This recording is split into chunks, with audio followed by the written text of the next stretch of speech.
सद्गुरु ज्ञानेश्वराशी। ओम नमो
नमो सद्गुरु भास्करा पूर्ण कीर्ती। जयांचे किल्या स्मरण होय सकळ विद्येचे अधिकरण। तेची वंदू श्री चरण श्री गुरूंचे ते नमस्कार ज्ञाता। ब्रह्मानंदम परम सुखदम केवलम ज्ञानमूर्ति द्वंद्वातीतम गगन सुदृश्यम तत्त्वमस्यादिलक्ष्यम एकं नित्यं विमलमचलं सर्वाधिसाक्षिभूतं भावातीतं त्रिगुणरहितं सद्गुरु तं नमामि। सद्गुरु तं नमामि। सद्गुरु तं नमामि। ध्यानमूलं गुरुरमूर्ति पूजामूलं गुरुरपदं मंत्रमूलं गुरुरवाक्यं मोक्षमूलं गुरुरकृपा। विठ्ठल विठ्ठल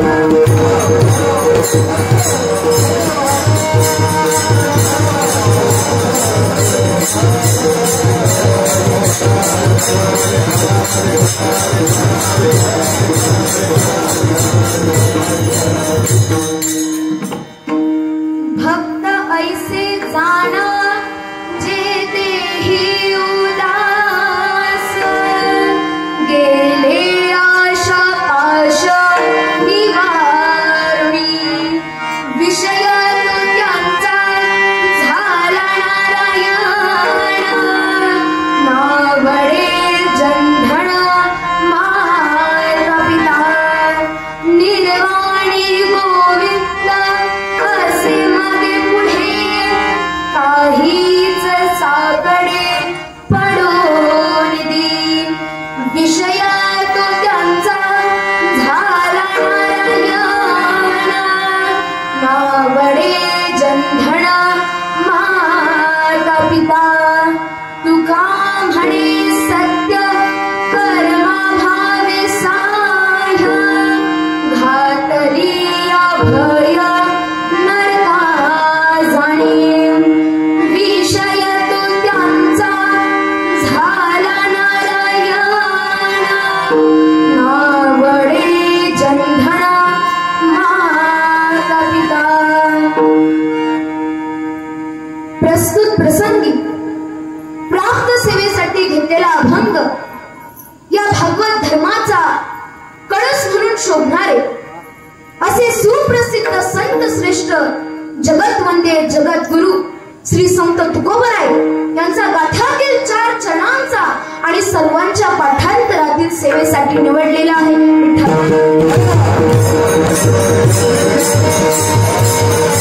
समोर आणि त्यांच्या कृपा आशीर्वादाने होते याच सुद्धा मला विशेष खूप वाटतं. तसेच माझ्या पहिल्याच कीर्तनाला माझ्याच गावची भजनी मंडळ मला साथ देत आहे त्याचाही मला सार्थ अभिमान वाटतो. आपल्या गावचे युवा कीर्तनकार मृदुंगाचार्य हरिभक्त पारायण महेश महाराज शिंदे त्यांचेही मनापासून आभार. तदनंतर माझे गुरुवर्य पेटीवादक ज्यांनी मला कीर्तनामध्ये अतिशय सुंदर मार्गदर्शन केलं आणि ज्यांनी मला हे गायन करायला शिकवलं सुंदर असे आदरणीय हरिभक्त पारायण ऋषिकेश महाराज शिंदे त्यांचं मी वंदन करतो आणि त्यांचं मनापासून आभार मानू इच्छितो. तसेच समस्त ग्रामस्थ मंडळी आणि समस्त भजनी मंडळी त्यांचंही मनापासून आभार मानतो.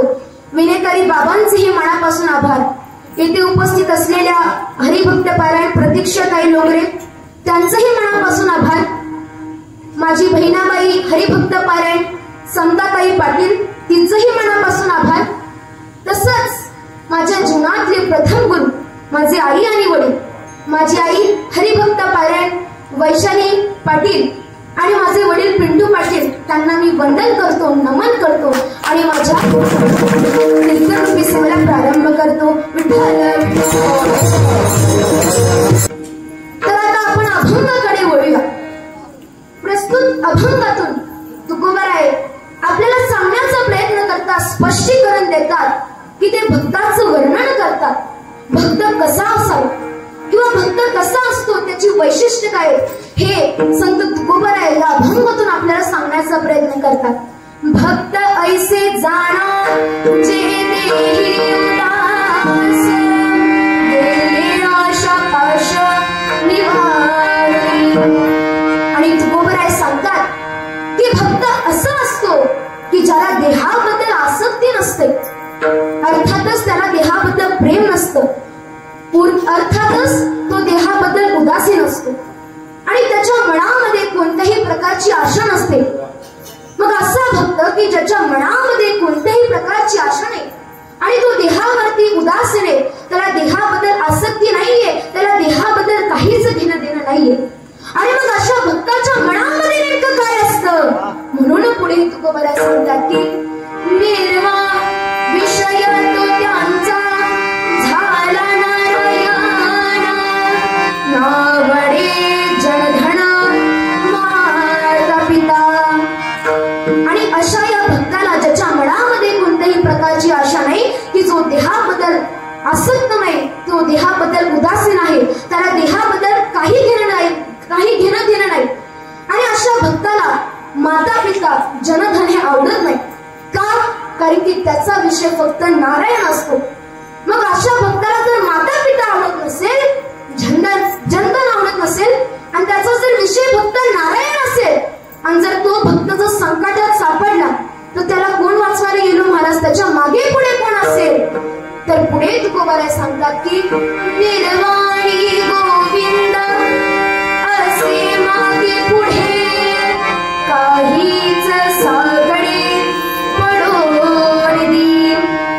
आणि असा भक्त ज्याला माता पिता आवडत नाही ज्याला जनधन आवडत नाही आणि असा भक्त जर संकटात सापडला प्रश्नाचं उत्तर मिळालं त्याच्या मागे पुढे कोण असतो त्या संकटात वाचवायला साक्षात भगवंत येतो. मग संतांची भक्ती कुठे आणि आपली भक्ती कुठे.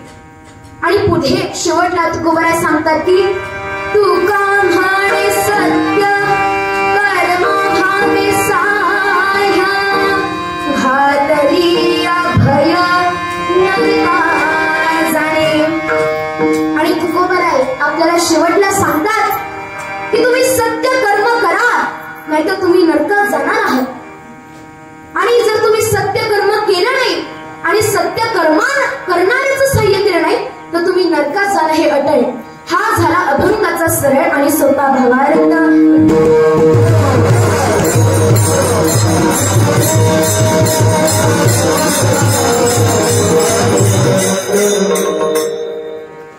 आता महाराज आपण खूप भाग्यवान आपण का भाग्य आहोत सांगू का अहो माहित तरी म्हणा अहो म्हणा की आवाजच आहे ओ सुकाजी ठगुआजी इकडे बघा तर आपण भाग्यवान का आहोत कारण की आपला जन्म महाराष्ट्रामधल्या अशा भूमीमध्ये झाला जिथे छत्रपती शिवाजी महाराज धर्मवीर संभाजी महाराज आणि पुण्यश्लोक राजमाता अहिल्यादेवी होळकर अशा वीर योद्ध्यांनी या भूमीमध्ये जन्म घेतला आणि त्या वीर योद्ध्यांनी ही भूमी पावन झालेली आहे तसेच अनेक श्रेष्ठ साधू संत विचारवंत संत ज्ञानेश्वर माऊली असतील जगतवंते जगद्गुरु संत तुकोबारे असतील संत जनाबाई असेल संत सखुबाई असेल अशा अनेक संतांनी म्हटलं जातं की 55 संतांनी महाराष्ट्राच्या भूमीमध्ये जन्म घेतला आणि अशा भूमीमध्ये आपण आपला जन्म झाला हे आपलं भाग्य आहे याच्यापेक्षा मोठं काहीच भाग्य नाही आता आणखी एक सांगतो की भारतासारखा देश नाही कशासारखा देश नाही भारतासारखा देश नाही महाराष्ट्रासारखं राज्य महाराष्ट्रासारखं राज्य नाही पंढरपुरासारखं तीर्थ नाही पंढरपुरासारखं तीर्थ नाही पांडुरंगासारखं दैवत नाही पांडुरंगासारखं दैवत नाही ज्ञानोबा रायांसारखे संत नाही ज्ञानोबा रायांसारखे कोण नाही तर संत नाही ज्ञानेश्वरी सारखा ग्रंथ नाही ज्ञानेश्वरी सारखा ग्रंथ नाही आणि या वारकरी संप्रदायासारखा दुसरा कुठला पंथ नाही आणि पुढे रामकृष्ण हरी सारखा मंत्र नाही रामाने आचरल्यासारखी संहिता नाही रामाने आचरल्यासारखी संहिता नाही दशरथासारखा बाप नाही अहो दशरथासारखा बाप नाही कौशल्यासारखी माय नाही कौशल्यासारखी माय नाही प्रभू रामचंद्रासारखा मुलगा नाही प्रभू रामचंद्रासारखा मुलगा नाही सीतेसारखी सून नाही हो सीतेसारखी सून नाही आणि उर्मिलेसारखी जाऊ नये आणि उर्मिलेसारखी जाऊ नये भरतासारखा भाऊ नाही भरतासारखा भाऊ नाही लक्ष्मणासारखा बंधू नाही लक्ष्मणासारखा बंधू नाही आणि हनुमंतरायासारखा सेवक नाही आणि हनुमंतरायासारखा सेवक विभीषणासारखा मित्र नाही विभीषणासारखा मित्र नाही रावणासारखा शत्रू नाही रावणासारखा शत्रू नाही कावळ्या इतकं धूत नाही काजळा इतकं काळं नाही कोल्हे इतकं लबाड नाही लोणे इतकं मऊ नाही माणसाच्या शरीरा इतकं दुसरं कोणाचं शरीर नाही छत्रपती शिवरायांनंतर पुन्हा राजे होणे नाही आणि पुण्यश्लोक राजमाता अहिल्यादेवीनंतर पुन्हा अशी राणी की जिच्या नावापुढे पुण्यश्लोक असतं अशी होणे नाही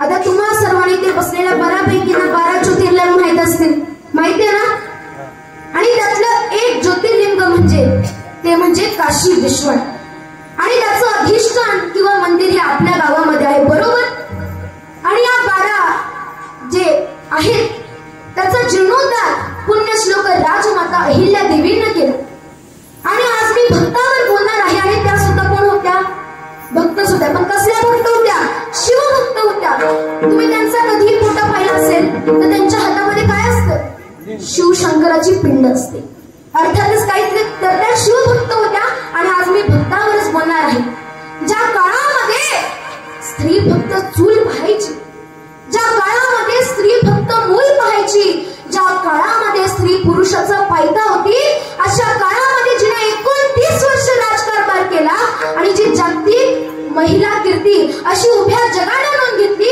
जिच्या नावापुढे पुण्यश्लोक लागला अनेक राष्ट्रमाता झाल्या अनेक राजमाता झाल्या पण जिच्या नावापुढे पुण्यश्लोक लागलं अशी माझी राजमाता अहिल्यादेवी होती तर ऐका आता माझ्या राजमाता अहिल्यादेवीचा इतिहास कसा होता दुःखानंतर कसुनी कंबर झाली प्रजेची आई दुःखानंतर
आणि दुसरं अधिष्ठान किंवा मंदिर ते म्हणजे आदमापूरचे श्री संत सद्गुरू बाळूमामा. ते 19व्या शतकातले शेवटचे संत होते. कितव्या शतकातले? 19व्या शतकातले शेवटचे संत होते. आणि त्यांचा महिमा हा अगाध आहे. त्यांचा महिमा हा अगाध आहे आणि ते एक देवाचेच अवतार होते.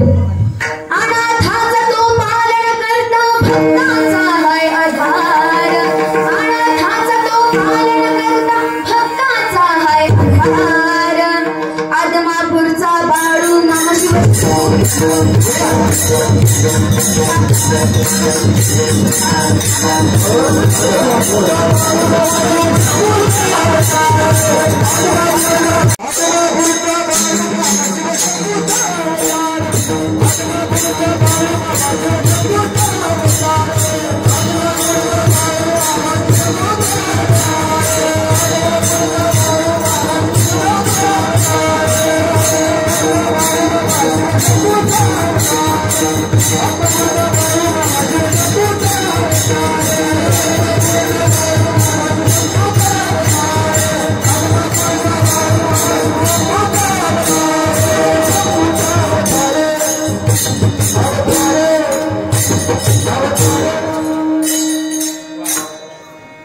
आणि अशी होती माझ्या आदमापूरच्या श्री संत सद्गुरू बाळूमामाची महिमा.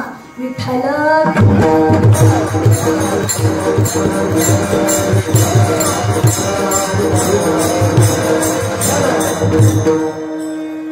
आता आपण अभंगाकडे वळूया. तर प्रस्तुत अभंगातून मी आधीच सांगितलं की तुकोबरायांनी काय सांगितलं, भक्ताचं वर्णन या अभंगातून केलं की भक्त कसा असावा किंवा भक्त कसा असतो. आणि संत तुकोबराय सांगतात की या जगाच्या पाठीवर दुसरे तिसरे भक्तांना भक्तांशिवाय आणि संतांशिवाय कोणीही श्रेष्ठ नाही. साधू थोर जाणा, साधू थोर जाणा, साधू थोर जाणा कलियुगी. आणि या पुन्हा एकदा सांगतो की या जगाच्या पाठीवर संतांशिवाय आणि भक्तांशिवाय, भक्त कसा असावा, ज्ञानी भक्त असावा, आणि संतांशिवाय आणि ज्ञानी भक्तांशिवाय या जगाच्या पाठीवर दुसरे कोणी श्रेष्ठ नाही.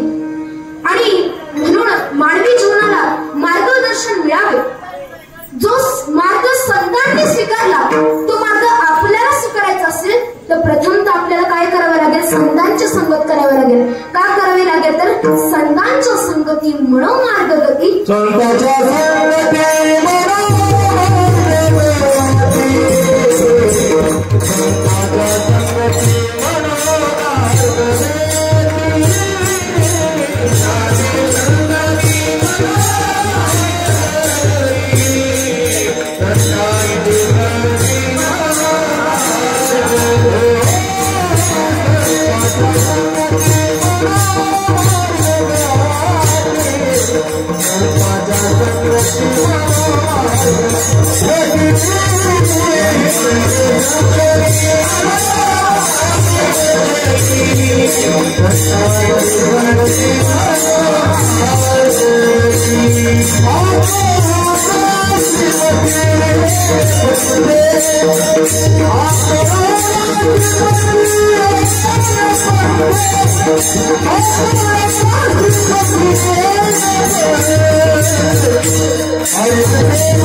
महाराजांनी सुंदर असं गायन केलं.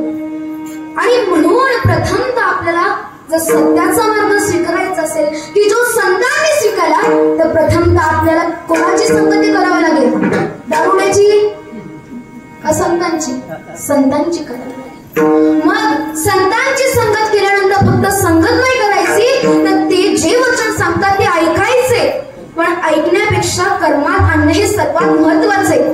म्हणून भगवद्गीतेमध्ये भगवान श्रीकृष्णाजी अर्जुनाला पण सांगतात की कर्मण्ये वाधिकारस्ते मा फलेषु कदाचन मा कर्म फल हेतुर्भुर मा ते सद्गुण स्वकर्मणि. आणि भगवान श्रीकृष्णाजी अर्जुनाला सांगतात की हे अर्जुना, तू प्राप्तीची इच्छा बाळगू नकोस, तू आपलं मन एकनिष्ठ करून कर्म कर, कारण की फळ देणं कोणाच्या हातात आहे, तुमच्या का भगवंताच्या हातात आहे. आणि कर्म करणं हे फक्त तुमच्या हातात आहे. त्यामुळे जर तुम्ही चांगलं कर्म केलं तर चांगलं फळ भेटणार आहे आणि वाईट कर्म केलं तर वाईट फळ भेटणार आहे. विठ्ठल.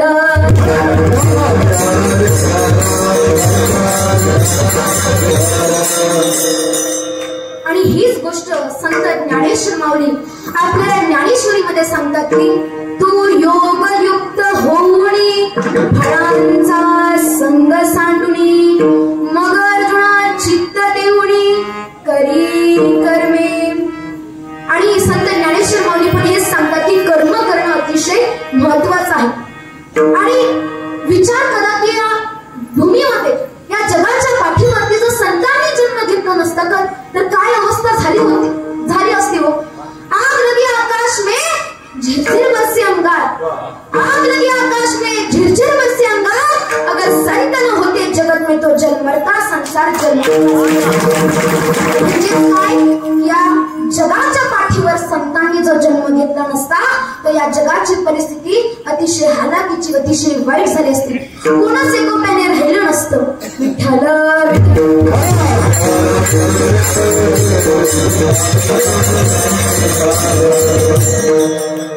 तेनेचे पंथे चालू जाता न पडे गुंता कोठे नाही.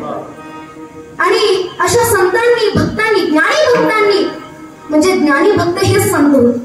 म्हणजे संतांनी महाराष्ट्रामध्ये ज्या काही संतांनी जन्म घेतला या मृत्यू लोकांमध्ये जेव्हा त्यांना हा नरदेह हा मनुष्य जन्म प्राप्त केला तेव्हा त्यांनी अशी भक्ती केली, जगाच्या वेगळी भक्ती केली. मग आपण कोणती भक्ती करतो? मग त्यांनी कोणती भक्ती केली? आगळी वेगळी भक्ती केली. आगळी वेगळी भक्ती म्हणजे त्यांनी अशी भक्ती केली की ती थेट भगवंतापर्यंत पोहोचावी आणि त्याचा परिणाम सुद्धा त्यांनी लाभावा. परत एकदा ऐका आजी, काय की संतांनी अशी आगळी वेगळी भक्ती केली की थेट ती देवापर्यंत पोहोचावी आणि त्याचा परिणाम सुद्धा त्यांच्या हाती लाभावा. मग आपण सुद्धा निरीक्षण करूया की तुम्ही आम्ही पण भक्ती करता का नाही? का आजच आलाय कीर्तनाला, आजच देव कळलंय? नाही ना. तुम्ही आम्ही ही भक्ती करता, तुम्ही आम्ही ही भजन करतो, तुम्ही आम्ही अभंग म्हणतो, तुम्ही आम्ही रोज हरिपाठ म्हणत असेल. मग त्यांच्या भक्तीमध्ये आणि आपल्या भक्तीमध्ये काय फरक आहे? नाहीतर आपलं असं होणे की एखाद्याने चप्पल आणली कितीची? 1000 रुपयाची. कितीची? 1000 रुपयाची. आता 1000 रुपयाची म्हणलं हलकी असते वय महाराज. चांगली प्रीमियम ब्रँडेड क्वालिटीची आणली, चांगल्या ब्रँडेड कंपनीकडनं 1000 रुपयाची आणली. 500 रुपयाची 1000 रुपयाची आणली आणि 1000 रुपयाची चप्पल ते पायात त्यांनी दुकानातच घातली आणि बाहेर असा इथे चालत होता की जणू काय भारताचा पंतप्रधानच. त्याच्या काय मनात आलं काय माहित? ती म्हणला की चला जाऊ विश्वनाथाच्या मंदिरात आणि दर्शन घेऊ. आता विश्वनाथाच्या मंदिरात खूप गर्दी होती आणि त्याने काय केलं? चप्पल बाहेर सोडली. आपण मंदिरात गेलो, चप्पल आत सोडतो का बाहेर सोडतो? बाहेर सोडतो. त्याला सुद्धा तसंच करावं लागल. त्याने जबरदस्तीने चप्पल बाहेर सोडली. तो तिथंच विचार करू लागला आज मी 1000 रुपयाची चप्पल आणलीये आणि पावसाळ्याचा दिवस चालू होता, आता पण तेच आहे आणि माझी चप्पल काय खराब तर होणार नाही, कुणी चोरी तर करणार नाही, माझ्या चपली काय चुकून तर लागणार नाही. असंच बाबा तिथं देवाच्या दरबारात विचार करायला लागला. पण असं करू नये, त्यामुळे खरं दर्शन घडणार आहे. बरं जाऊ दे, असू द्या, पुढचं ऐकूया. तर त्याने काय केलं? चप्पल बाहेर सोडली आणि तो रांगेच्या दिशेकडे गेला. तिथे पण तोच विचार, माझी चप्पल कोण चोरी तर करणार नाही. जशी जशी रांग पुढे जाते तसा हा पण बाबा पुढे जातोय, तरी पण तेच विचार, माझी चप्पल कोण चोरी तर करणार नाही, चोरी तर करणार नाही. आणि असंच विचार करत तो शेवटी कुठे गेला? विश्वनाथाच्या मूर्तीजवळ. आणि जेव्हा तो विश्वनाथाच्या मूर्तीजवळ गेला तेव्हा पण तीच विचार, माझी चप्पल कोण चोरी तर करणार नाही, कोण चोरी तर करणार नाही. आणि त्याच्यावर काय राडा तर लागणार नाही. अरे तू देवाच्या दरबारात आलाय, तुझ्या तोंडाने हे शोभतं काय? आणि मग त्याने त्याचा माथा कुठे टेकवला? मूर्तीच्या चरणी टेकवला. तरी पण लक्ष दिलं, माझी चप्पल कोण चोरी तर करणार नाही, चोरी तर करणार.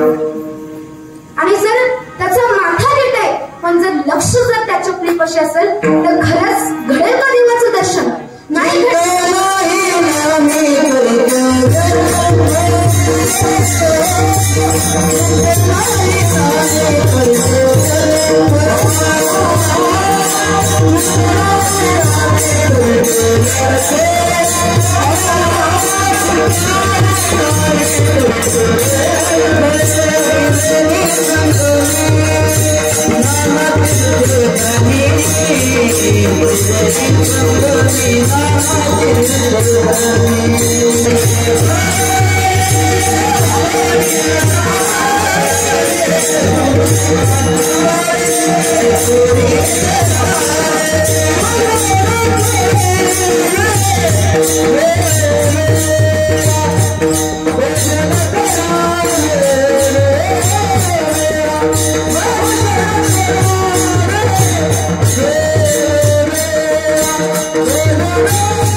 सवडीनं केला, मग आता आपण तुलना करू शकतो की संतांची भक्ती तिथे आणि आपली भक्ती इथे.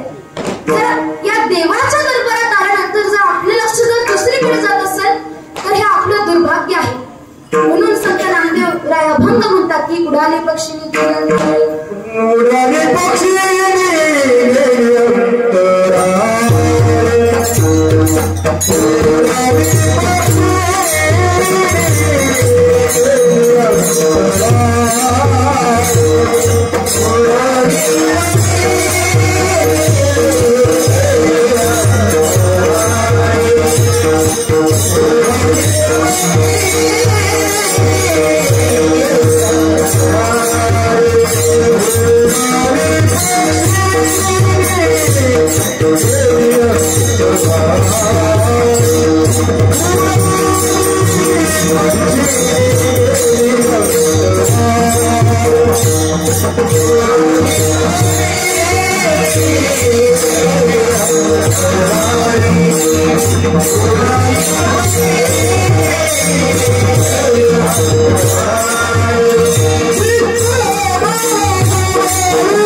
म्हणून थोर संत तुकडोजी महाराज सांगतात की मनात सुंदर भाव असल्याशिवाय भक्ती ही पूर्णत्वाला जाऊ शकत नाही.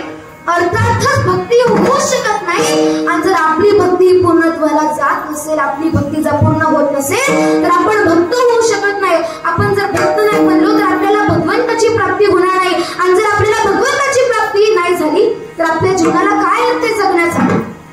संतांनी काय केलं? संतांच्या मनामध्ये सुंदर भाव होता म्हणून त्यांची भक्ती पूर्णत्वाला गेली. त्यांची भक्ती पूर्ण झाल्यामुळे ते भक्त बनले आणि ते भक्त देवाला आवडला म्हणून देवाने त्यांना साक्षात दर्शन दिलं.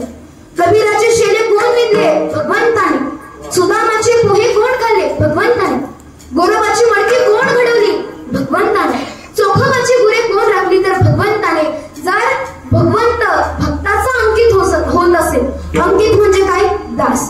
मग भगवंत जर भक्ताचा अंकित होत असेल तर मग भगवंत आपलं का अंकित होत नाही? अर्थातच आपल्या भक्तीमध्ये कुठेतरी कमी आहे.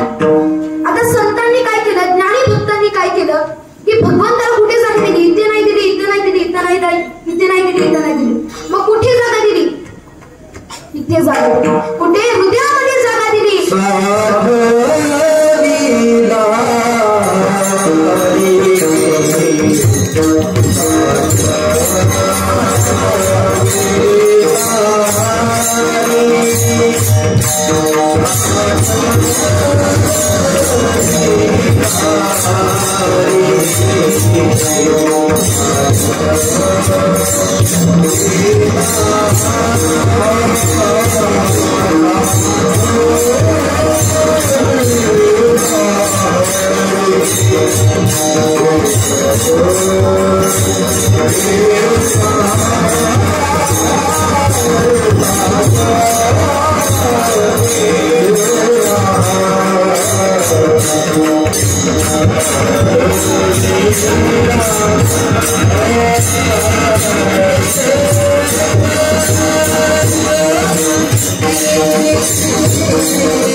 धरीला धरीला पंढरीचा चोर गळा बांधून या दोर हृदयबंदी खाना केला आत विठ्ठल कोंडी.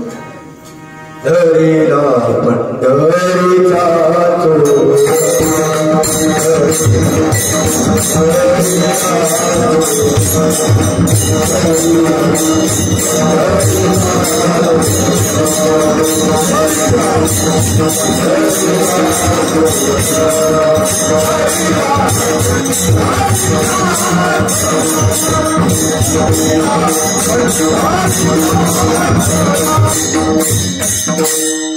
आणि अशा प्रकारे संतांनी ज्ञानी भक्तांनी भगवंताला हृदयामध्ये साठवलं. आज जर आपण आजची तरुण पिढी पाहिली त्यांना भक्ती हा विषयच आवडत नाही. जर आवडत असला तरी ते मोजकेच भक्ती नाही पण जास्त आली असते. का? कारण की इथे जास्त करून वयस्कर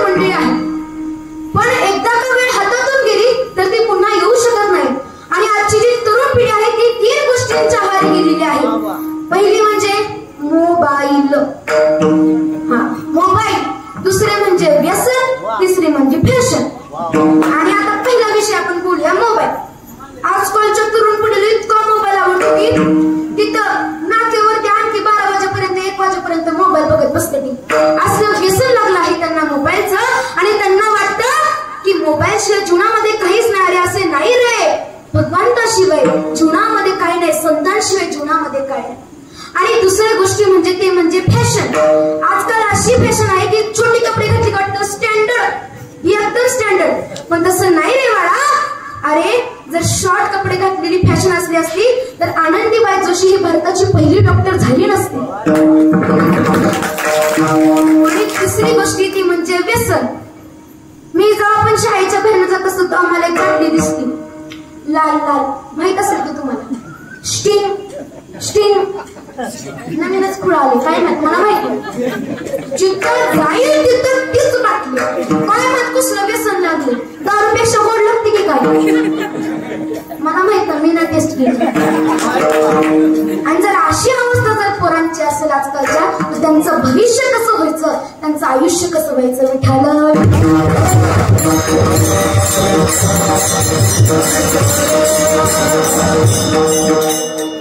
आधीच्या काळी काय म्हणायची, जन्माला आला ह्याला, पुढचं बोलायची ना तुम्हाला माहित असेल, जन्माला आला ह्याला आणि वाहून मेला ना. आता काय म्हणावं लागतंय, जन्माला आला ह्याला व्हॉट्सअप, इंस्टाग्राम, फेसबुक बघून मेला. आजची अवस्था अशी तरुण पिढीची झाली आहे. आणि म्हणून वाटतं की आजचा तरुण सकाळी निघतो घरून आणि संध्याकाळी आणावं लागतं घरून. का तुम्हाला कळलं असेल.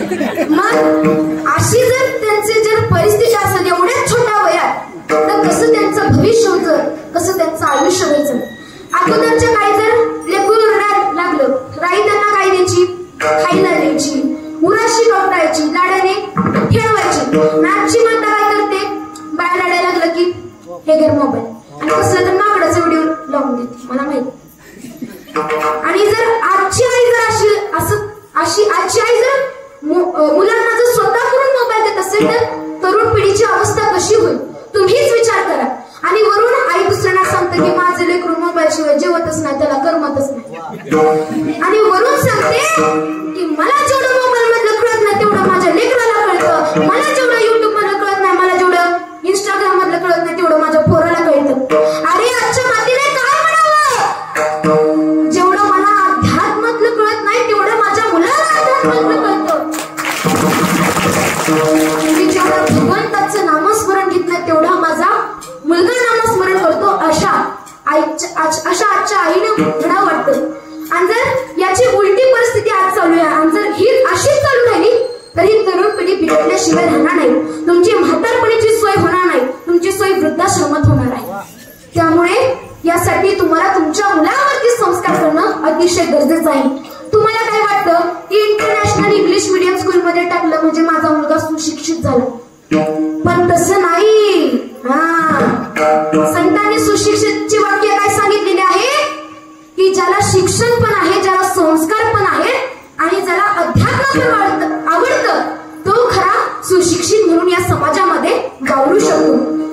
तुम्हाला जर तुमच्या म्हातारपणीची सोय करून घ्यायची असेल, वृद्धाश्रमामध्ये जायचं नसेल तर प्रथमतः तुम्ही तुमच्या मुलावरती चांगले संस्कार करा, त्याला संस्कारित करा.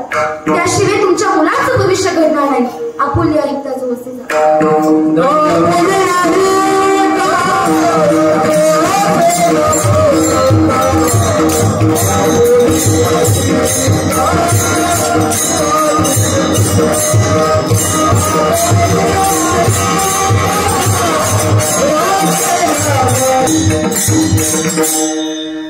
आणि आपल्या मुले कसे झाले पाहिजे तर सातवे अर्थातच सुसंस्कारित झाले पाहिजे. आणि छत्रपती शिवराय केवळ त्यांच्या मासाहेब जिजाऊंमुळेच घडले होते. आणि 75% हे घरच्या माता माऊलींकडे असतं, कारण की तेच फक्त मुलांवर लक्ष ठेवू शकतात. कुणाच्या आई वडिलांना वाटत नाही की माझा मुलगा छत्रपती शिवरायांसारखा व्हावा, धर्मवीर संभाजीरायांसारखा व्हावा, तुकोबारायांसारखा व्हावा, ज्ञानोबारायांसारखा व्हावा. कुणाला वाटत नाही माझी मुलगी पुण्यश्लोक राज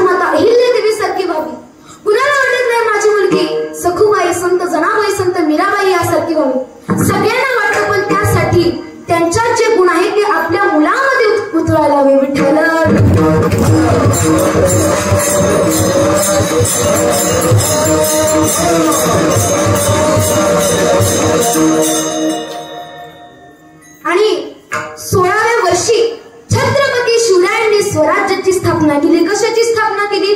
स्वराज्याची स्थापना केली. आणि 16व्या वर्षी संत ज्ञानेश्वर माऊलींनी ज्ञानेश्वरी हा ग्रंथ रचला. आणि आजचा 16 वर्षाचा अर्थातच 10वीचा पोरगा काय करतो एवढ्या छोट्या वयातच? गांजा, गुटखा, बिडी या सर्व व्यसनांच्या आहारी गेलेला आहे. आणि त्यासाठी जबाबदार कोण आहे तर त्याचे आई वडील आहेत. कारण की जर लहानपणीच त्याला जर संस्कार दिले असते तर आज तो या व्यसनांच्या आहारी गेला नसता. म्हणून माँसाहेब जिजाऊंची कथा ऐका. ऐका राष्ट्रमाता जिजाऊंची कथा. महिला मंडळी तुमच्यासाठी ऐका राष्ट्रमाता जिजाऊंची कथा. कितीतरी सोसाव्या लागल्या त्यांना व्यथा. कितीतरी सोसाव्या लागल्या त्यांना व्यथा. शिवरायांना दिले शिक्षण, तत्वज्ञान आणि गाथा. शिवरायांना दिले शिक्षण, तत्वज्ञान आणि गाथा. म्हणून त्यांना म्हटलं जातं राष्ट्रमाता जिजाऊ माता. आता पुढचं ऐका, तुम्हाला लागू होते. आजची माता स्वयंपाक करते व्हॉट्सअप पाहता पाहता. आजची माता स्वयंपाक करते व्हॉट्सअप पाहता पाहता. चाले ना तिचा माता. आहा चाले ना तिचा माता. इकडून पोरग मारते लाता म्हणती काय करू मी आता. आणि जर अशी जर परिस्थिती असेल तर यासाठी जबाबदार तुम्हीच असतात माय बापांनो. कारण की तुम्ही जर तुमच्या मुलांना जर चांगले संस्कार दिले तर तुमच्यावर ही वेळ अजिबात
आजकालची लहान मुलं माझ्यासारखे कीर्तन करणं सुद्धा वेळेत काढावे.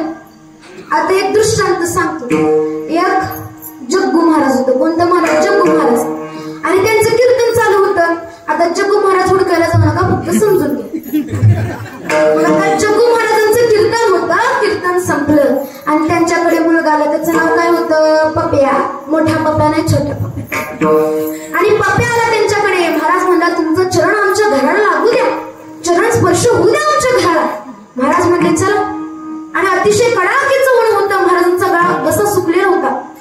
आणि महाराज त्याच्या पप्याच्या घरी गेलं. पप्या म्हणला महाराज तुम्हाला चांगला मसालेदार चहा नको चहा. महाराज म्हणजे एवढं कडाक्याचं ऊन आहे नको मला. मग पप्या म्हणल्या इलायची दूध नको तुम्हाला गरमागरम. मारू नको लागा घसा सुकले. मग पप्या म्हणला तुम्हाला लस्सी आणू का लस्सी. महाराज म्हणलं बरं जा. पप्याने आणली लस्सी. आता ग्लास मध्ये आणले तर तांब्यामध्ये ग्लास मध्ये आणले. पण त्याने कशात आणली? तांब्यामध्ये आणली. पूर्ण भरून आणला. महाराज म्हणले एवढं लस्सी. आणि मग पप्या म्हणला जाते जाते कुठं तुम्ही नुसतं प्या. महाराजांनी गटकन पिऊन टाकली. महाराजांचा गळा पण सुकलेला होता. आणि पप्या म्हणला महाराज तुम्हाला आणखी एक तांबे आणू का. महाराज म्हणला अरे तुझी आई घरी नाही, तुझे वडील घरी नाही, अरे तुला खवळ तर ती सगळी लस्सी संपल्यावर. मग पप्या म्हणला अहो आपल्याकडे लस्सी बनती, तुम्ही टेन्शनच घेऊ नका. आणि मग पप्यानं आणखी एक तांब्या लस्सी आणली. काढली लस्सी आणली.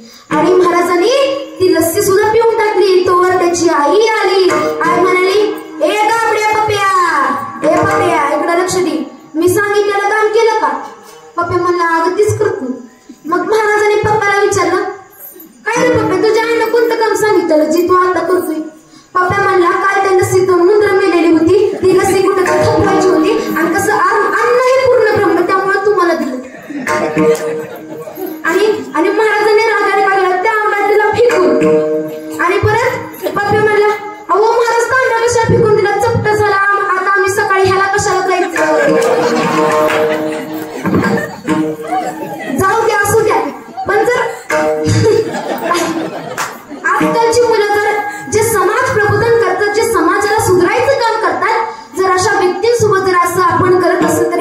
अतिशय चुकीचं आहे.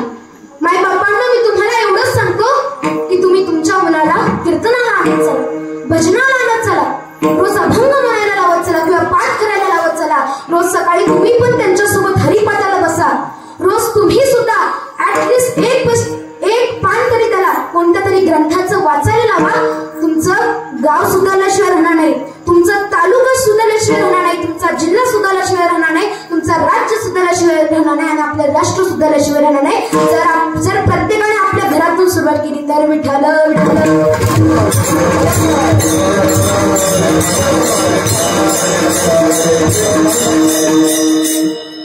आणि म्हणून अभंगाच्या प्रथम चरणामध्ये तुकोबराय सांगतात की भक्त कसावा. अभंगाचे प्रथम चरण आणि भक्तांचे शास्त्रामध्ये किती प्रकार दिलेले आहेत? 4 प्रकार.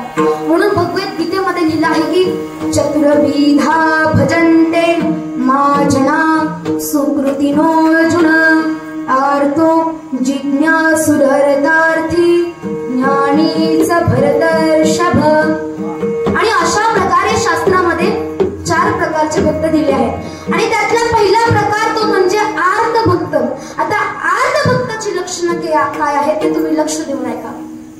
आता आर्त प्रकारचा जो भक्त असतो तो दुःख आल्यानंतर त्या दुःखाचे निवारण करण्यासाठी, त्या दुःखातून सुटका करून घेण्यासाठी, ते दुःख सोडवण्यासाठी किंवा त्या दुःखातून मोक्ष प्राप्त करून घेण्यासाठी तेव्हाच तो भक्ती करतो. आणि इतर वेळी त्याला भगवंताची काडीभर सुद्धा आठवण येत नाही. दुःख में सिमरण सभी करे सुख में करे न कोई. दुःख में सिमरण सभी करे सुख में करे न कोई. सुख में सिमरण करे तो दुःख काहे को आहे. सुख में सिमरण करे तो दुःख काहे को आहे. आणि आजच्या या युगामध्ये मनुष्य आजकाल फक्त दुःखामध्येच भक्ती करतो का? कोणी सुखामध्ये करतं का? करत असतील 1-2. आणि ते पण संतांनीच दोन्ही परिस्थितीमध्ये. कारण की जैसी गो परिस्थिती एक सी रहे मनस्थिती. म्हणून आपल्याला दुःख असू द्या सुख असू द्या दोन्ही परिस्थितीमध्ये आपल्याला भक्ती करायची असेल. पण जर तुम्ही दुःखामध्येच फक्त भगवंताची भक्ती करत असाल तर तुम्ही आर्त प्रश्नच राहत नाही. त्याचा तुम्ही विचार करायला हवा. आणि आजकाल मनुष्य 2 गोष्टी विसरलेला आहे. पहिली खूप महत्वाची ती म्हणजे देव भगवंत पांडुरंग विठ्ठल परमात्मा. आणि दुसरं तो म्हणजे मृत्यू. आता ज्या भगवंताने आपल्याला जन्माला घातलं, ज्याने हे संपूर्ण ब्रह्मांड निर्माण केलं, जो दीन दुबळ्यांचा दाता आहे, ज्याने जन्मास घातले अवघे ब्रह्मांड निर्माण केले, त्यासी नाही ओळखले तुझी पतित. म्हणून देव ओळखावा जन्म सार्थकी करून घ्यावा ना प्रयत्न सत्संग धरावा. म्हणजे ज्या भगवंताने आपल्याला जन्माला घेतलं त्याच भगवंताला आज मनुष्य विसरलेला आहे. आणि दुसरी गोष्ट म्हणजे तो असं जगतो की कधी मरणारच नाही. आणि आजपर्यंत कोण अमरपट्टा घेऊन आले का? नाही घेऊन आलं. कोण घेऊन आला असेल तर सांगा, मला त्यातला अर्थ द्या. हा, तर तरी पण मनुष्य आज असं जगतो की अमर आहे, तो कधी मरणारच नाही असा त्याचा भ्रम आहे. पण तो या भ्रमात असल्यामुळे तो देवाला विसरलेला आहे. आणि देवाला विसरल्यामुळे, भगवंताला विसरल्यामुळे, त्याचा विसर पडल्यामुळे त्याला वाटतं की जे काय होते ते माझ्यामुळेच होते. अहंकाराचा वारा न लागो राजसा, माझी आवश्यकता भवे कसे. आणि हे संत नामदेव महाराजांनी उगाच नाही लिहून ठेवलं. कारण की त्यांना संत मानल्यातील पोरात ठरवलं आहे केवळ त्यांच्या अहंकारामुळे. आणि रामा सुद्धा त्याच्या अहंकारामुळेच धुळीत मिटवला गेला. त्याला भगवंताची प्राप्ती होती, त्याला ज्ञान होतं, पण त्या ज्ञानाचा अहंकार होता, श्रीमंतीचा अहंकार होता, म्हणून तो धुळीत मिटवला गेला. विठ्ठल.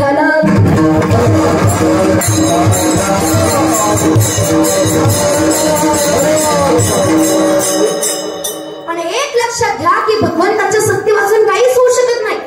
अरे भगवंताची इच्छा वाचून झाडाचं पान देखील होऊ शकत नाही. तुझी असते वेदासी बोलारे, सूर्याशी चालारे, तुझी आबाळे.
आपल्या नावातूनच कळते आर्थिक फायनान्शियल. म्हणजे हा जो भक्त असतो तो भगवंताकडून फक्त ऐश्वर्याम धन पैसा प्राप्त करण्यासाठी भक्ती करत असतो. हा भक्त खूप खतरनाक असतो. का? कारण की तो देवसारखा बदलत असतो. समजा ती गेला विश्वनाथाच्या मंदिरात, त्याने तिथं देवाकडे अरदास केली, तेव्हा मला एवढा एवढा पैसा प्राप्त होते. तिथे त्याला नाही प्राप्त झाला तर तो बाळूमामाच्या मंदिरात जाणार, बाळूमामाच्या मंदिरात जर नाही पूर्ण झालं तर विठ्ठल रुक्मिणीच्या मंदिरात जाणार. असा तो भगवंत बदलत जातो. पण संतांनी काय सांगितलं?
आणि हा जो भक्त असतो तो केवळ कशासाठी भक्ती करतो?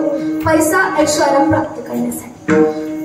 एक गोष्ट आहे लक्ष देऊन ऐका सगळ्यांसाठी, तुम्ही जीवनभर कितीही धन धन धन पैसा पैसे करताल, धन धन धन करताल, पण तुमचं शेवटला काय होणार आहे? निधन. धन नाही मग धन कशाला कमवायचंय?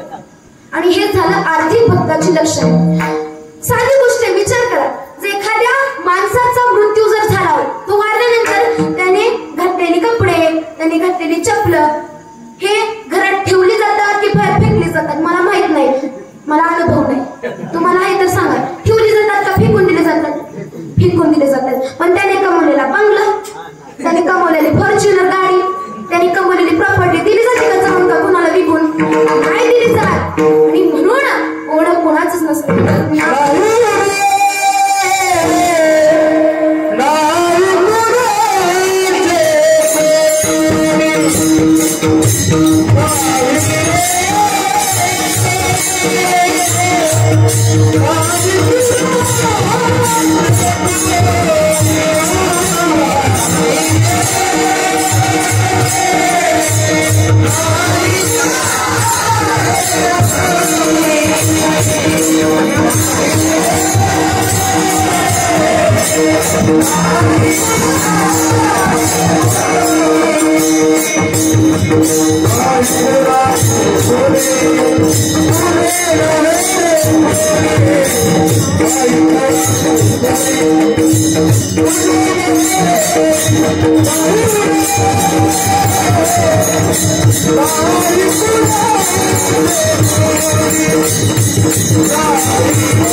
हातातलं घड्याळ काढून घेतलं,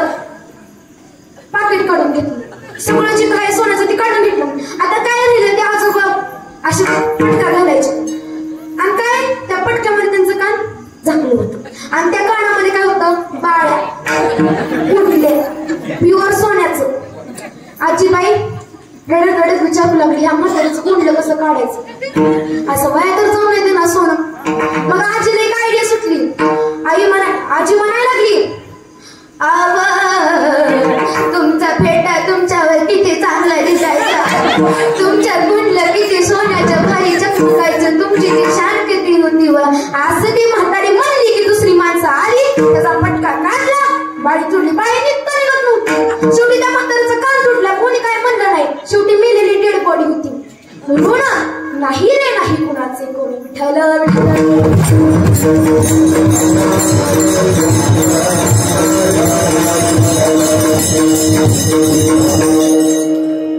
आणि असंच एक व्यक्ती होता. आणि आधी एक सांगतो की आपण भक्ती संतांनी जशी केली तशी भक्ती आपण केली पाहिजे. आता आपण देवाकडे काय म्हणतो देवा मला गाडी दे, देवा मला पैसा दे, हे दे ते दे ते दे. पण संतांनी काय मागितलं खुद्द देवाला मागितलं. मग त्यांनी ते मागणं मागितलं आणि आपण हे मागणं मागितलं. मग त्यांची भक्ती कुठे ना आपली भक्ती कुठे. म्हणून संतांनी ज्या प्रकारे भक्ती केली त्यातलं ऍटलीस्ट 25% तरी आपली भक्ती व्हायला पाहिजे. आता एक व्यक्ती होता आणि ती गेला बाळूमामाच्या मंदिरात दर्शन घ्यायला योगायोगाने. आणि ते बाळूमामाला म्हणाला मामा देवा मला 1000 रुपये दे की. किती रुपये? 1000 रुपये. 500 रुपये नाही, 1000 रुपये दे म्हणला. आणि म्हणला 1000 रुपये दिल्यानंतर आपण 50-50 करून घेऊ, 50-50% हाफ हाफ. ती म्हणला तू 500 रुपये घे, मी 500 रुपये घेतो, मी तुला देतो, फक्त तुम्हाला 1000 रुपये दे. आणि त्याने अशी अभ्यास केली बाळूमामाकडे आणि मंदिराच्या बाहेर आला. आणि जसं तो चप्पल घाला गेला तशी त्याला खाली नोट दिसली. कितीची? 500ची दिसली. त्याने नोट घेतली, गप्पन पिशात घातली आणि म्हणला मामा मी तुला 1000 रुपये मागित होता आणि तुम्हाला 500 रुपये दिलं. तू तुझ्या नावाचं 500 रुपये आधीच कट करून घेतलं. एवढा पण विश्वास नव्हता वैर माझ्यावर. अरे तू भक्तीच कोणत्या प्रकारची करते, तू मागणं कोणत्या प्रकारची मागतो की देवाने तुझ्यावरती विश्वास ठेवावा विठ्ठल.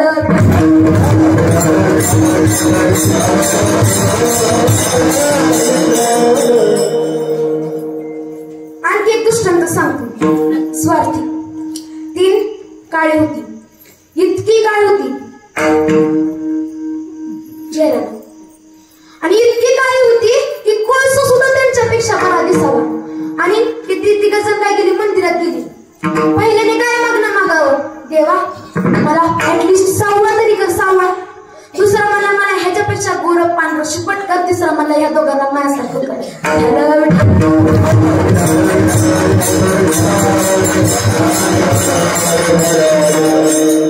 आणि अशी हे स्वार्थी आहे. आणि चौथा प्रकारचा जो भक्त आहे तो म्हणजे ज्ञानी. आणि ज्ञानी भक्ताचं देहावरती प्रेम नसतं, तो देहाबद्दल आसक्त नसतो, उलट तो देहावरती उदासीन असतो. त्याच्या मनामध्ये कोणत्याही प्रकारची आशा नसते, उलट तो निरपेक्ष भावनेने भक्ती करत असतो. आणि याचं उत्तम उदाहरण म्हणजे हनुमंतराय. अभंगाचे दुसरे चरण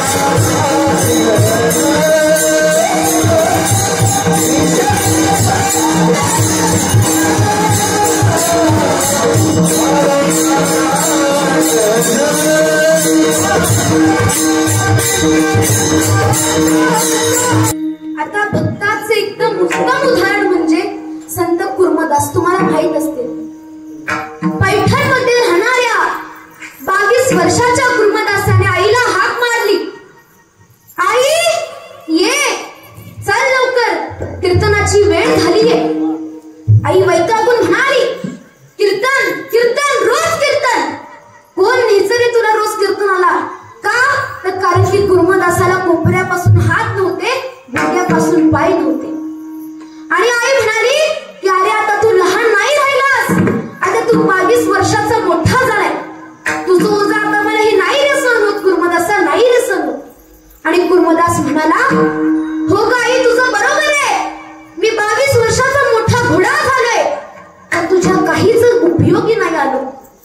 माझ्या वडिलांनी झुरत झुरत प्राण सोडला आणि मी जिवंत राहिलो, बिना हाताचा बिना पायाचा लपडा लुडा. आई समजून घे तू मला, त्यात माझा काय ग दोषी, सगळी देवाचीच करणी आहे. आणि मग गुरुमदास म्हणाला, आई फक्त आजचे दिवस मला कीर्तनाला दे, उद्या मी तुझ्याकडे हट्ट नाही करणार आई, नाही करणार. आईचे डोळे डबडबले, कारण की आई ती शेवटी आई असते.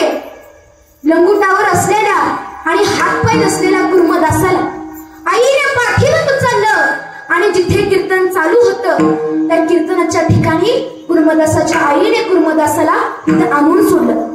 आणि तिथे महाराजांचं कीर्तन चालू होतं. कोणत्या महाराजांचं? भानुदास महाराजांचं. बरोबर. आणि भानुदास महाराज हे कोण होते? एकनाथ महाराजांचे पंजोबा होते. आणि भानुदास महाराजांचं कीर्तन तिथे चालू होतं आणि भरगच्च गर्दी होती, प्रचंड गर्दी होती. आणि तिथे गुरुमदासाला चालता सुद्धा येत नव्हतं, पण त्याने माणसातून रस्ता काढत फरफटत लोटांगण घेत घेत तो कीर्तनाच्या सगळ्यात पुढे बसला आणि पहिल्या लाईनीला बसला. आणि त्याच्यावर आणि कपाळी टिळा असलेल्या गुरुमदासावरती भानुदास महाराजांचं लक्ष पडलं. भानुदास महाराज म्हणाले, गुरुमदासा तू आलास? गुरुमदास म्हणाला, हो महाराज मी आलो. महाराज म्हणाले, अरे तू कसा आलास, तुला तर हातपाय नाही. गुरुमदास म्हणाला, महाराज मला माझ्या आईने इथे आणून सोडलं. महाराज म्हणाले, अरे गुरुमदासा कशाला आईला उगाच त्रास देतो, आता घरी कसा जाणार आहे सांग बरं आता मला. मग गुरुमदास म्हणाला, नाही महाराज आता मला घरी नाही जायचं.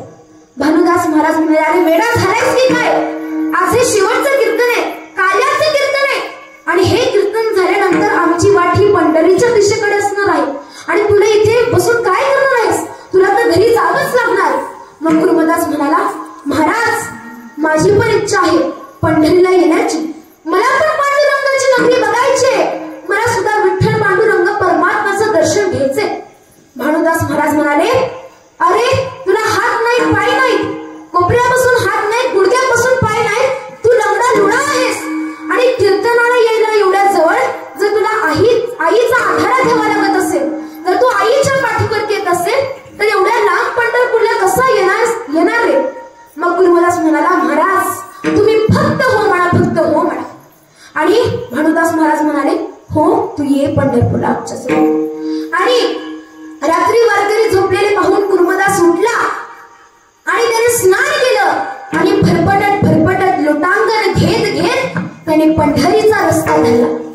आणि पंढरीचा रस्ता धरत असताना त्याच्या पोटाची पूर्ण चाळण झाली होती, खडे सगळे रुतलेले होते आणि तांबडं फुटलं म्हणजेच पहाट झाली. आणि लोक उठू लागले आणि त्याने वाटेत विचारले, महाराज पंढरीचा रस्ता कोणता आहे हो?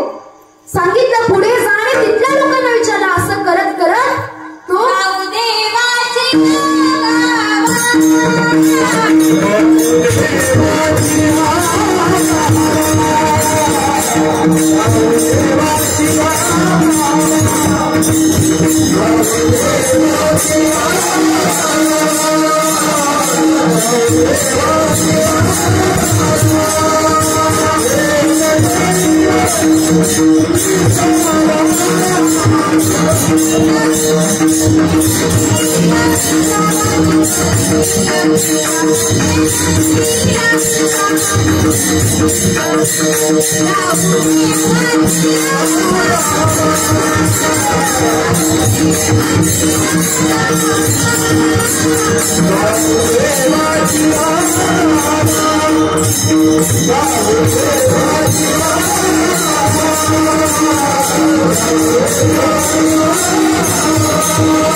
आणि जिथे पालखी स्थानापन्न होणार होती तिथे गुरुमदास फरफटत आला. पोटाची पूर्ण चाळण झाली होती आणि वेशीवर हनुमंताच्या मंदिरात जाऊन ओरडू लागला, ऐका हो ऐका, भानुदास महाराजांची दिंडी पंढरीच्या वाटेवर आहे. कुणी कालवण आणावे, कुणी भाकरी आणावे, कुणी आमटी आणावी, कुणी चपाती आणावे. आणि असं बोलून त्याने पूर्ण सगळ्या वारकरीची भोजनाची व्यवस्था केली. आणि जेव्हा भानुदास महाराजांची तिथे दिंडी आली तेव्हा भानुदास महाराजांनी जेव्हा हातपाय असलेल्या गुरुमदासाला पाहिलं तेव्हा त्यांना खूप आश्चर्यचकित वाटलं. महाराजांनी विचारलं, कुर्मदासा कसा आलास रे एवढा लांब? कुर्मदास म्हणाला, महाराज फक्त तुमच्या होणे मला इथे आणलं. कशामुळे? फक्त तुमच्या होमुळे. भानुदास महाराजांनी सर्वांना आमटी भाकरचं जेवण दिलं, कीर्तन झालं, प्रवचन झालं, हरिपाठ झाला आणि महाराजांनी सांगितलं की पुढचं आपलं जे मुक्काम आहे तो म्हणजे मांजरसुंबा. कोणतं गाव? मांजरसुंबा. आणि हे कुर्मदासानं ऐकलं. दुसऱ्या दिवशी त्याने पण तेच केलं. सगळे वारकरी झोपल्यानंतर त्याने स्नान केलं. फरफडत लोटांगण घेत त्याने परत पंढरीचा रस्ता घेतला ना. असं लोकांना विचारत त्याने पुढचं स्थान घेतलं. तरी त्याने भोजनाची व्यवस्था करावी आणि त्याच्या पोटात एक कणाचा घास सुद्धा नव्हता. आणि असे एक मुक्काम करून त्याने मागे पडले आणि शेवटी आले लौड गावाला. आणि लौड गावामध्ये कुर्मदास तिथेच विवळत एका कोपऱ्यात पडला होता भोजनाची व्यवस्था केल्यानंतर. आणि भानुदास महाराजांचं कुर्मदासावरती लक्ष पडलं. भानुदास महाराज म्हणाले, कुर्मदासा आता फक्त एकच मुक्काम राहिलेला आहे तुझ्या पांडुरंगाच्या नगरीत जाण्यासाठी, पांडुरंगाचं दर्शन घेण्यासाठी. मग कुर्मदास म्हणाला की नाही महाराज, आता माझी ती अवस्थाच नाहीये. का अवस्था नव्हती? तर त्याचं पोटाची खूप चाळण झाली होती.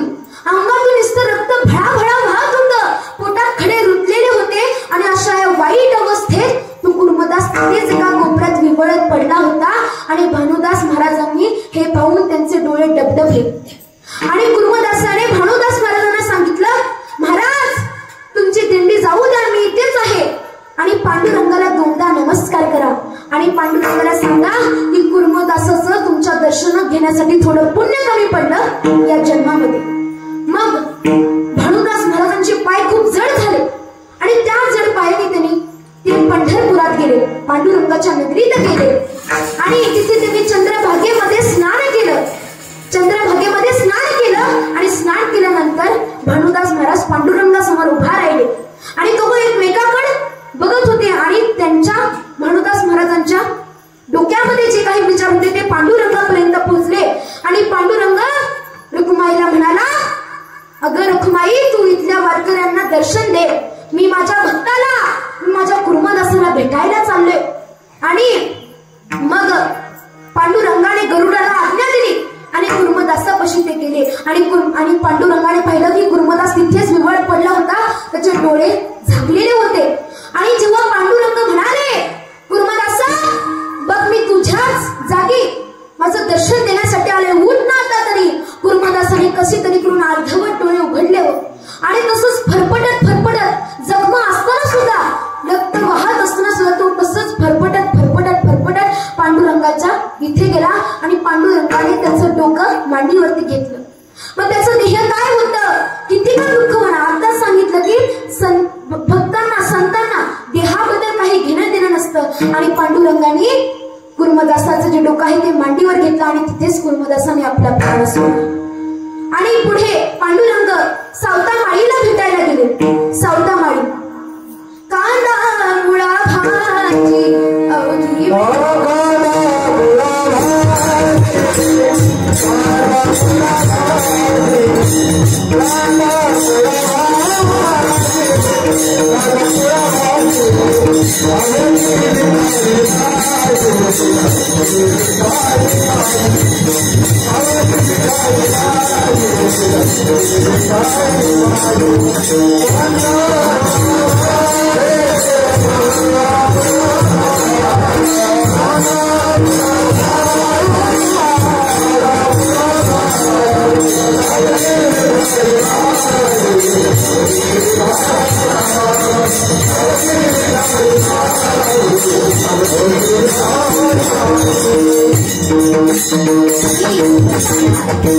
सावतामाळीकडे पांडुरंग गेला आणि आषाढी वारीचा दिवस होता.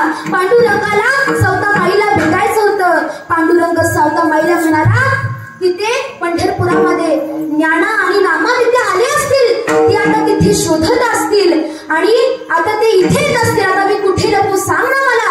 सावतामाळी म्हणाले, माझ्या ऊस आहे, ऊसाच्या सरीमध्ये लप. पण पांडुरंग म्हणाले, तिथे सुद्धा ते मला शोधून काढतील.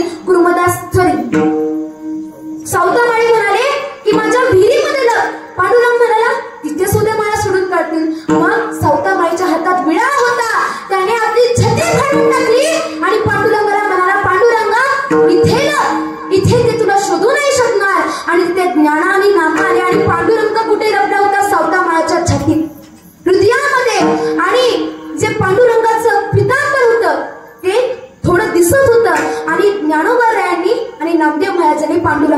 शोधून काढलं. मी मगाच सांगितले की हृदयबंदी खाना केला आत विठ्ठल कोंडीला आणि अशी आहे संतांची अवस्था. विठोबा